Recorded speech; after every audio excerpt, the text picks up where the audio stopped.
अस्सलाम वालेकुम, आप देख रहे हैं टीवी 49 न्यूज यूके और मैं हूं मुनीर पीरजादा।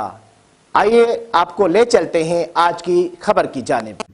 नाज़रीन, ज़िला chairman overseas commission doctor Tauqeer Babar की ज़ेर सदारत इजलास secretary overseas commission additional deputy commissioner retired Mohammad Khalid के अलावा DIO एहसानुल हक चौधरी और मेंबर पीर सैयद जाकिर हुसैन, खातून member madam Nazira Bibi, DSP legal inspector Mohammad Zubair, revenue officer Mohammad Ikram, media coordinator Mohammad Asif और नुमाइंदा डिस्ट्रिक्ट अटारनी ने इजलास में शिरकत की। इजलास में बैरून मुल्क मुकीम पाकिस्तानियों की तरफ से मौसूल होने वाली दरख्वास्तों के बारे में समाअत की गई और उनके हुसूल के लिए मुतल्लिका महकमों के अफसरान को हिदायत जारी की गई।